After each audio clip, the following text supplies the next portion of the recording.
कितनी बार ऐसे होता है ना कि हम फुल एंड फाइनल डिसाइड कर लेते हैं कि यार अब से देखियो मैं इतना इतना अच्छे से मेहनत करने वाली हूँ, I am going to study so hard कि देखियो कितने अच्छे नंबर आएंगे। और ये माइंडसेट हम बहुत बार बनाते हैं, लेकिन ये जो मोटिवेशन है ना ये बहुत जल्दी खत्म हो जाता है। जितनी जल्दी आपका ये प्लान बनता है कि अब तो पूरा पूरा दिन पढ़ूंगा, रोज सेल्फ स्टडी करूंगा, इतने घंटे निकालूंगा, उतनी ही जल्दी ये प्लान ड्रॉप भी हो जाता है। कभी हम फोन में खो जाते हैं क्योंकि इतनी दुनिया जहान के डिस्ट्रैक्शंस है ना हमारे पास कि चीजें हो ही नहीं पाती। अब प्रॉब्लम क्या है? क्या सच में सब बच्चे आपको लगता है ऐसे ही कर रहे हैं? और अगर सब बच्चे ऐसे ही कर रहे हैं तो फिर ये जो टॉपर्स है जिनके इतने अच्छे नंबर आ रहे हैं उनके मार्क्स कैसे आ रहे हैं? वो क्या चेंज कर रहे हैं? सो प्रॉब्लम हम लोगों में नहीं है, प्रॉब्लम हमारे इस माइंडसेट में है। जब तक हम अपना माइंडसेट चेंज नहीं करेंगे ना, यही होता रहेगा कि आप एक वीडियो देखोगे, उससे मोटिवेट होगे, 4 दिन तक वो चलेगा, फिर 5वें दिन बैक टू स्क्वायर वन। सो जब तक आप अपना माइंडसेट चेंज नहीं करोगे तब तक चेंजेस नहीं आएंगे और ना वो चेंजेस आपको मार्क्स में दिखेंगे। लेकिन क्या माइंडसेट चेंज करना इतना आसान हो सकता है? अगर ऐसा होता तो सबको पता है भाई, जो ऑफिस जा रहा है उसको पता है मुझे क्या करना है, जो बिजनेस चला रहा है उसको पता है, जो पढ़ा रहा है, जो पढ़ रहा है, सबको पता है क्या करना है। लेकिन ये माइंडसेट चेंज करना इतना इजी नहीं होता। तो हम शुरुआत करेंगे 5 सिंपल स्टेप्स से। जो चीज हम कर रहे हैं उसकी जगह क्या कर सकते। हमारे साथ क्या रहता है ना, हैव टू और वांट टू, कि हमें ऐसा लगता है ये चीज करनी पड़ रही है। और जब भी कोई चीज आपको करनी पड़ती है, जैसे एक सिंपल सी चीज है, एक फ्रेंड सर्कल है, ठीक है, आप लोगों ने मूवी का प्लान बनाया। अब अगर तो मूवी आपकी पसंद की है तो आपको मजा आएगा, लेकिन कभी कभी होता है ना, यार वो तो कह रही है ये वाली मूवी देखनी है, आप जबरदस्ती मूवी देख रहे हो तो आप वो मूवी टाइम पे इंजॉय नहीं। अब मूवी तो पढ़ाई जितना बोरिंग नहीं हो सकता, लेकिन हम वो मूवी टाइम पे इंजॉय नहीं करते क्योंकि हमारे दिमाग की ये प्रॉब्लम है कि जो उस चीज को हम बोलेंगे ना कि यार ये करनी पड़ेगी या ये करनी पड़ रही है, वो कभी उस चीज को एंजॉय नहीं करेगा।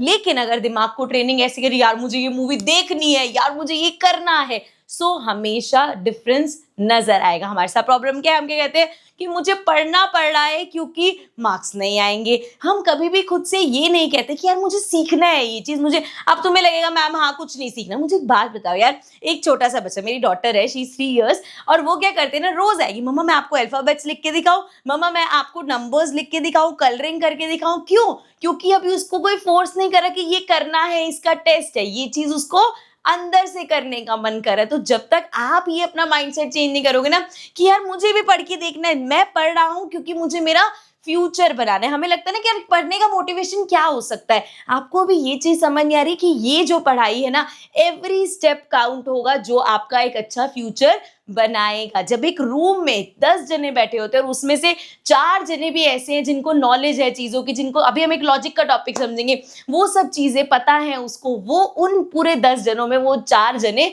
अलग से नजर आते हैं। अपना फ्यूचर आप, ये जो आपका है ये बेस है। अगर आपको लग रहा है ना कि भैया क्या क्यों पढ़ना है, क्यों पढ़ना है, क्योंकि आप अपना फ्यूचर बिल्ड कर रहे हो। आज जो आप सपने देखते हो कि मैं बड़े होके ये करूंगा वो करूंगा, वो सब पूरे कैसे होंगे? इसी आपको ये जो आपका है ये पाथ है, इसी पाथ से निकल के वो चीजें पॉसिबल होंगी। Marks only a skill building. हमारे साथ क्या है ना, इतना प्रेशर और इतना कंपटीशन हो गया कि हम सिर्फ मार्क्स के पीछे भाग रहे हैं। हमारे दिमाग में होता है सिर्फ एग्जाम के लिए याद रखना है। जैसे और कुछ, अगर मान लो आपका फाइनल एग्जाम है और कोई फॉर्मूला है तो आप उसको ऐसे रटोगे ना कि बस यार ये 4 दिन तक याद है, 4 दिन तक ना भूलू, उसके बाद तो भाड़ में गया।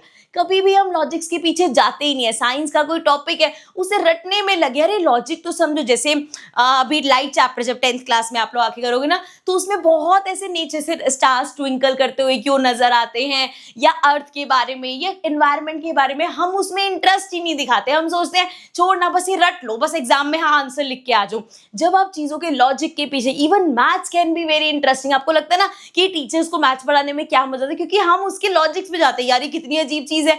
अभी जो स्पेशली नई बुक्स आई हैं 6th की, 7th की, 8th की, उसमें इतने लॉजिक्स भर रखे, इतनी सारी चीजें कि हम पढ़ के अमेज हो जाते हैं कि यार वाह यार, ये तो कभी सोचा ही नहीं कि ऐसे ऑड नंबर्स को प्लस कर रहे हैं, स्क्वायर नंबर्स निकल के आ रहे हैं।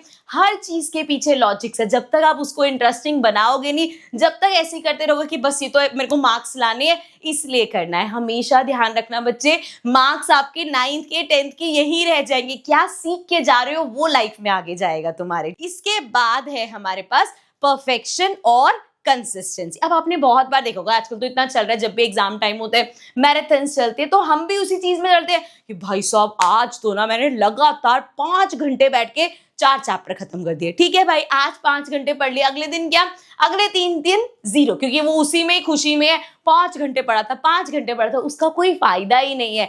इसकी जगह आपको कंसिस्टेंसी पे ध्यान देना है। अगर आप रोज के 1-2 घंटे बैठ के पढ़ रहे हो, that is much better than कि आप एक दिन बैठ के मैराथन कर रहे हो। समझ में आया?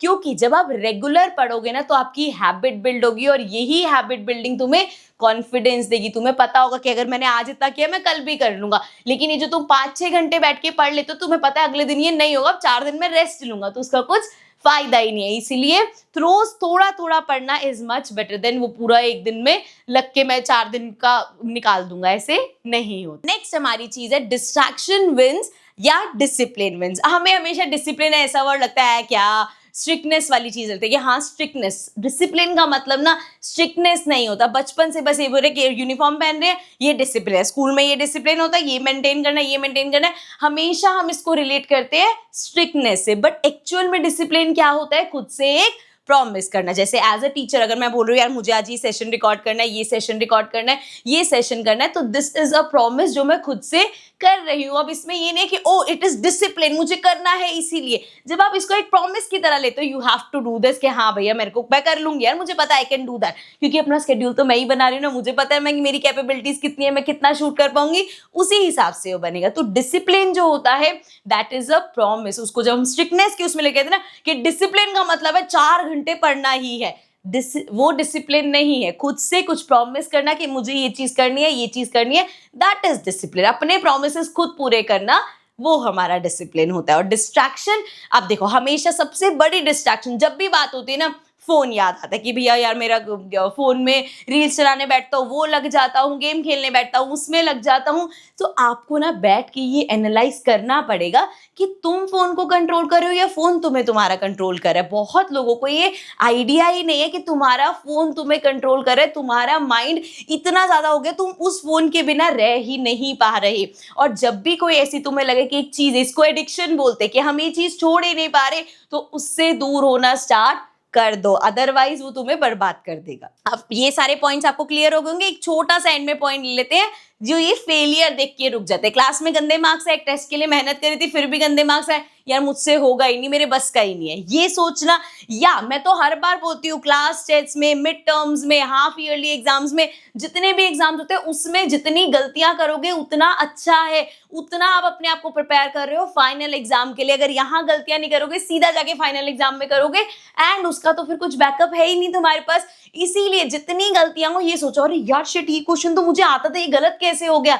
ये करना है बच्चे, तुम्हें ये सीखना है कि मैं कहाँ गलत करूं। जब हम प्रैक्टिस करते हैं ना, हम सोचते हैं प्रैक्टिस करते हो कोई हेल्प ना लेनी पड़े। अरे क्यों भाई, प्रैक्टिस करते हो 10 जगह से हेल्प लो, ताकि सीख सको, ताकि वो गलतियां फिर एग्जाम हॉल में ना हो। इसीलिए जो टॉपर्स होते हैं ना, वो कभी भी गलती पे, ऐसा नहीं है कि टॉपर्स की कभी हमने तो देखे नहीं भाई, उनके तो हमेशा 10 on 10 ही आते। नहीं भाई, काफी 10 on 5, 5 on 10 sorry, and 6 on 10 ऐसे मार्क्स आए होंगे, तब जाके सीख के 10 on 10 पे वो पहुंचे हैं। समझ रहे हो? तो इसीलिए गलतियां करो लेकिन उनसे सीखो। ये नहीं कि हाँ एक बार गलती हो गई, एक बार अच्छे नंबर नहीं आया, छोड़ के बैठ गए, देखा जाएगा जो होगा। अगर देखा जाएगा तो फिर देखा नहीं जाएगा जो होगा। ये 5 छोटी छोटी चीजें अगर आपने अपने अंदर चेंज करी ना, तो यू विल सी कि बहुत ड्रास्टिक चेंजेस आएंगे जब आप अपने फाइनल एग्जाम तक पहुंचोगे। लेकिन यही टाइम है जब तुम ये चेंजेस कर सको। अगर फाइनल एग्जाम में एक दिन पहले बैठ के सोचोगे अब मैं हैबिट बिल्डिंग करूंगा, तो वो नहीं हो पाएगा। हमेशा ध्यान रखना बेटा, पढ़ाई डिफिकल्ट नहीं होती, पढ़ाई मुश्किल नहीं होता, इस माइंडसेट को चेंज करना डिफिकल्ट है। जब आप तुम अपना माइंड कंट्रोल करना सीख जाओगे तो कुछ भी डिफिकल्ट नहीं लगेगा। सोच के देखो, तुम तो 9th के बच्चे हो, अभी 9th की पढ़ाई करो, वहां पे डॉक्टर्स बने, इंजीनियर्स बने, कितनी कितनी पढ़ाई करी है, दिमाग तो उनके पास भी ऐसे ही लिटरली ग्रो हुआ है ना। लेकिन माइंडसेट का खेल है। जो टॉपर्स और एवरेज स्टूडेंट का डिफरेंस है, सिर्फ दोनों के माइंडसेट्स डिफरेंट है। ठीक है, तो ये छोटी छोटी 5 चीजें अपने अंदर चेंज करो, धीरे धीरे करके you will see a lot of changes. और फिर तुम्हें होगा कि हाँ यार बढ़िया वीडियो थी, मैम ने सही कहा था हमें। ठीक है, so I see you all in the next video. नीचे कमेंट सेक्शन में मुझे प्रॉमिस करके जाओगे कि हम ये चीजें फॉलो करेंगे। Bye bye for now.